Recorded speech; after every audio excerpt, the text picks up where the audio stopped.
5 या 6 अप्रैल कब करें? चैत्र नवरात्रि में कन्या पूजन। कन्याओं को गलती से भी न दें यह चीज़ें।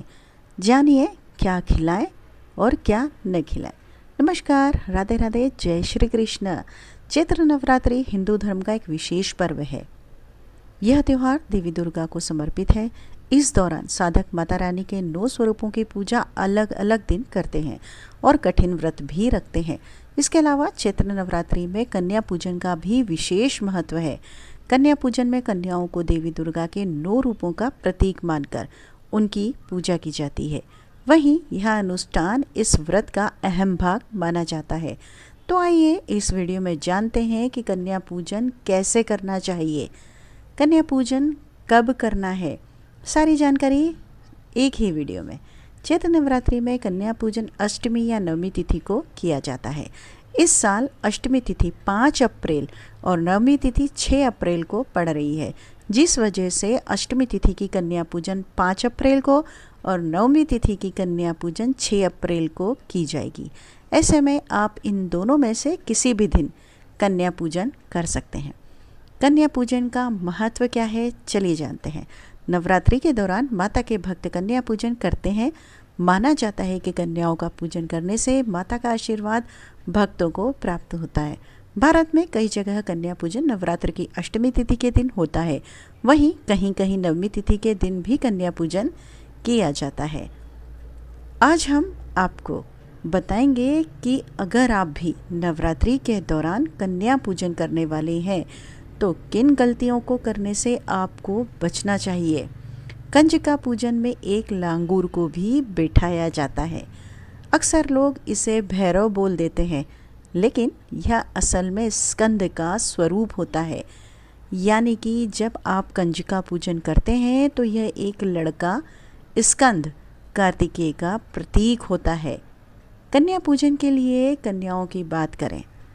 कन्या पूजन के दौरान आप लोग जो 2 से लेकर 10 वर्ष की छोटी छोटी कन्याओं को माँ दुर्गा का स्वरूप मानकर आदरपूर्वक घर बुलाते हैं, उनके पैर धोते हैं, भोजन में पूरी, चना, हलवा और नारियल खिलाते हैं। अगर आप इस विधान से किसी प्रकार की आपसे इस विधान में गलती करते हैं तो आपके लिए अच्छा नहीं होता है, यानी माता दुर्गा का आशीर्वाद आपको नहीं मिलता है। इसके बाद कन्याओं को गिफ्ट या पैसे दिए जाते हैं। इस दौरान भी कई नियमों का आपको पालन करना जरूरी होता है। अगर आप इस विधान में किसी प्रकार की गलती करते हैं तो आपके लिए अच्छा नहीं होता है, यानी कि माता दुर्गा का आशीर्वाद पूर्ण रूप से आपको नहीं मिल पाता है। लेकिन इस बात का ध्यान रखें कि अगर आप कन्या पूजन के दौरान भूल कर भी ऐसी कोई गलती न करें जिससे कि माता रानी नाराज़ हो जाए। कन्या पूजन पर लोग कन्याओं को कई तरह के जो है उपहार देते हैं, जो कि बहुत अच्छी बात है। लेकिन जाने अनजाने में ऐसा कोई उपहार न दें जो माता रानी की नाराज़गी का कारण बने। इसलिए जान लीजिए कि कन्याओं को उपहार में आपको क्या नहीं देना चाहिए। नवरात्रि में कन्या पूजन के दौरान न करें यह गलतियाँ। नवरात्रि में कन्याओं का पूजन माता के 9 स्वरूपों को ध्यान में रखकर किया जाता है। 9 कन्याएं 9 देवियों का प्रतीक होती हैं, इसलिए कन्या पूजन के दिन उनके आने से पूर्व ही आपको उस स्थान की सफाई कर लेनी चाहिए जहां आप उनको बैठाएं।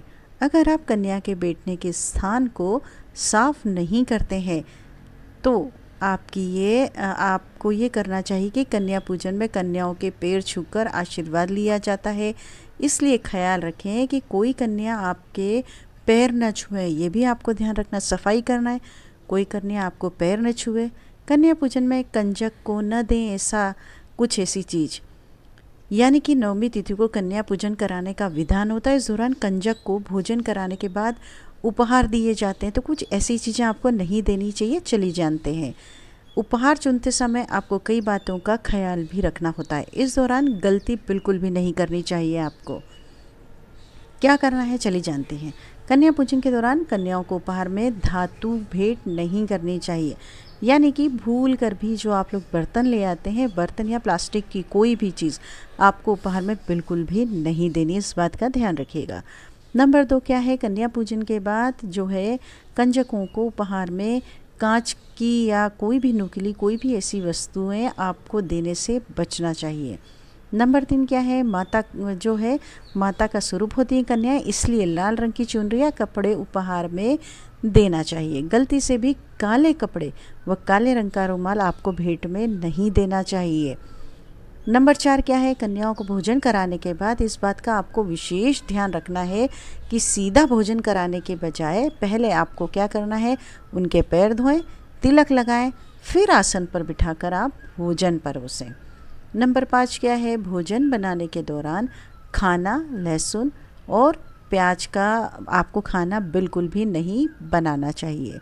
छोटी कन्याएं जितना खा पाएँ उन्हें आदरपूर्वक उतना ही खिलाएं, ज़बरदस्ती बिल्कुल न करें। कन्याओं को भोजन और उपहार देने के बाद पैर छूने का नियम होता है, भूलना नहीं चाहिए। माता दुर्गा नाराज़ हो सकती है, इस नियम को पूरी तरह से अपनाएं। कन्याओं को विदा करने के बाद तुरंत ही घर की साफ सफाई न करें, इस दौरान थोड़ा सा आपको रुकना चाहिए। इन गलतियों से भी बचें। कौन सी ऐसी गलतियां हैं जिनसे आपको बचना है? कन्याओं के घर आते ही सीधा भोजन करने की बजाय पहले उनके पैर धोएं, तिलक लगाएं और फिर आसन पर बिठाएं। कन्याओं के भोजन में लहसुन प्याज युक्त चीज़ें न खिलाकर केवल हलवा पूरी चना और नारियल ही खिलाएं।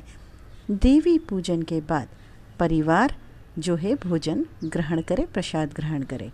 कन्या पूजन के बाद सबसे पहले सारे परिवार को जो है जो भी आप चीज़ कन्याओं को खिलाते हैं वो उनका ही आपको सेवन करना है।